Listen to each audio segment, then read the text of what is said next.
इतने दिनों बाद माँ वापस गई तो गिलास भर पानी नसीब नहीं हुआ, फिर वापस गौरी गोपाल वृद्धाश्रम में माँ आ गई। ये बच्चों का व्यवहार पता नहीं अपने माँ के लिए कैसा हो गया है। हर बच्चे से मेरी प्रार्थना है कि अपने माँ की सेवा करना। आज फिर हम आपका परिचय एक माँ से कराते हैं। मैया जी कहाँ से आई हैं आप? पीलीभीत से आई हूँ। कहाँ से? पीलीभीत से। पीलीभीत से। जी। पीलीभीत में कोई गांव है, शहर है या क्या है ये? खास पीलीभीत है। खास पीलीभीत, उत्तर प्रदेश। तो पीलीभीत से मैया जी आई हैं। मैया जी कितने पुत्र हैं आपके बेटे? एक बेटा है। तो आपका बेटा सेवा नहीं करता क्या आपकी? जी नहीं, जब से शादी हुई है तब से वो बिल्कुल बदल गया। पहले हम माँ बेटा कोई भेदभाव नहीं था, पता नहीं शादी के बाद में क्या हो गया, जो बिल्कुल नफरत करता है। बहुत नफरत करता? हाँ, बहुत ज़्यादा। क्यों? कुछ पता नहीं। धन की जरूरत है, धन कहाँ से लाऊंगा? तो आपसे धन मांगता है? हाँ, कहता है तुमने करा ही क्या मेरा था ही। बेटा कहता है तुमने किया ही क्या है मेरे लिए? बहू भी यही बात कहती है। ये मैया जी आपके गले में यहाँ क्या प्रॉब्लम है ये? पहले गांठ पर थोड़ी सी गांठ निकली। अच्छा। इलाज नहीं हुआ तो बड़ी हो गई ये। अच्छा, यहाँ गांठ थी फिर ये बड़ी हो गई। हाँ। अब तो बेटे ने कभी कोशिश नहीं की, इसका इलाज कराने की कोशिश नहीं की? इसका इलाज कराने की तो बात ही अलग है। हम तो उसके पास रहते ही कब, जब से शादी हुई तब से अलग रह रहे। कितने वर्षों से आप अलग हैं? 17 साल है मुझे। 17 साल से अलग हैं? हाँ। तो 17 सालों में बेटे ने ये नहीं कहा कि माँ आओ हम आपकी सेवा करेंगे, यहीं रहो साथ में? जी नहीं, अभी नहीं। बच्चों के बच्चे आपके पोते वगैरह हैं? वो तो हैं, इससे बड़े हैं 2। तो आपको याद आती है तो कभी आप जाते हैं उनके पास, बच्चों के पास? छोटे हम अपने आप से नहीं जाते हैं हम, क्योंकि वो ससुराल में रहता है लड़का। ससुराल में रहता है? हाँ, उन्हीं लोगन के सहारे से वो रहता है। खुद तो कमाता नहीं है, दूसरे के ऊपर रहता है। बहू है, थोड़ा बहुत आशावादी में कमा लेती है, वो बहुत ज़्यादा परेशान करती है। अच्छा, बहू कमाती है, बेटा नहीं कमाता? बेटा कमाए क्या, सोने का काम है, वो बंद रहता है कर्फ्यू की वजह से। सोने का काम करता है बेटा? हाँ। तो सोने का काम तो अभी जब से लॉकडाउन लगा है तब से कुछ कम हुआ है, पहले तो ठीक चलता था। जब से नोटबंदी हुई तब से। अच्छा, तो बच्चे को 17 साल से माँ से दूर है बेटा, और बच्चे को फोन आता है कभी कि कहाँ हो माँ, कैसी हो? ऐसे ही कभी कभार आ जाती है, वो ज़्यादातर नहीं है, बिल्कुल नहीं। अगर हम फोन लगा दें तब लोग वापस कर देगा, यहाँ क्या बात है क्या नहीं है। 17 वर्ष हो गए मैया को अकेले रहते हुए। बच्चों के होने पर भी माँ अकेली है। बहू कमाती है, बेटा नहीं कमाता।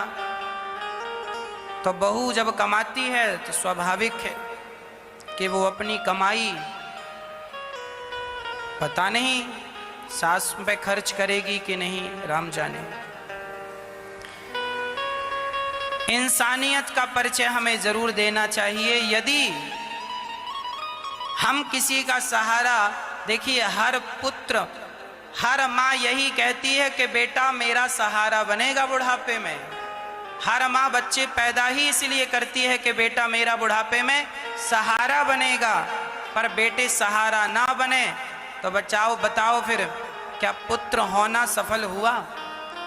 इसलिए कहता हूँ कि यदि इनके अपने बच्चे सहारा ना बन पाए तो आओ हम इन माँओं के सहारा बन जाएं और इन माँओं की सेवा, ये दास अनिरुद्ध इन माँओं की सेवा का ही संकल्प लिए बैठा।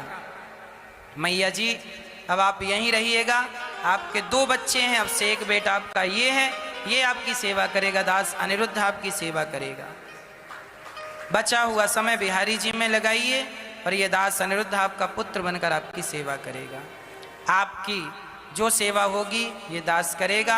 आपके गले में जो प्रॉब्लम है उसे भी दूर कराने का पूरा प्रयास रहेगा, उसका भी इलाज करवाने की पूरी कोशिश रहेगी। प्रिय भक्तों, ये माँ, पता नहीं माँओं का दर्द बच्चे कब जानेंगे, माँओं की पीड़ा को बच्चे कब समझेंगे। हम तो यही प्रार्थना करते हैं कि बस बेटों को सद्बुद्धि दें भगवान, और वो अपनी माँओं की सेवा करें, इस योग्य बने बच्चे। इन माँओं की सेवा में यदि आपको लगे कि आपको भी किसी माँ का सहारा बनना चाहिए, तो आप भी अपने पूर्वजों के नाम से, अपने पिता, दादा, अपने पत्नी, अपने पति, किसी की भी याद में आप एक कमरा बनवा कर इन माँओं की सेवा में समर्पित कर सकते हैं। आपके द्वारा दिए हुए कमरे में ये वृद्ध माताएं बचा हुआ जीवन व्यतीत करेंगी, आपकी छाया में ये माताएं रहेंगी, इससे बड़ा सौभाग्य क्या है। तो आप भी इन माँओं की सेवा में एक कमरे का सहयोग कर सकते हैं, एक कमरे बनवाकर माँओं के लिए समर्पित कर सकते हैं। आप अपनों के नाम से जरूर उन्हें शांति मिलेगी जिनके नाम से आप करेंगे। नहीं, एक कमरे की यदि ईश्वर ने सामर्थ्यता दी तो एक कमरे की छत बनवाकर ही हम इन माँओं की सेवा से जुड़ें, इन माँओं का दर्द, इन माँओं की पीड़ा को समझें, और जो बच्चे अपनी माँ की सेवा नहीं करते उन माँओं के लिए हम अपने हाथ बढ़ाएं। एक कमरे की छत आप डलवा सकते हैं, और एक कमरे की भी छत डलवाने के यदि योग्य नहीं तो एक माँ को जीवन भर भोजन देने का संकल्प तो आप कर ही सकते हैं। एक माँ को जीवन भर रोटी देने की प्रतिज्ञा जरूर कीजिए, ताकि आपके द्वारा दिए हुए सहयोग से किसी माँ का पेट भरे।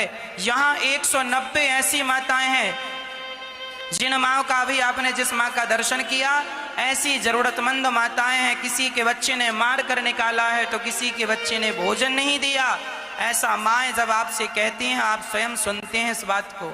यहाँ 190 माताएं ऐसी रह रही हैं, और 1000 माताएं और रह सकें इसके लिए एक बड़ा आश्रम बनवाने की जरूरत है। उस बड़े आश्रम के निर्माण में आप एक कमरा बनवा सकते हैं, एक छत का सहयोग, या एक माँ को गोद ले सकते हैं। जिस लायक विधाता ने बनाया है, सेवा से जुड़िएगा।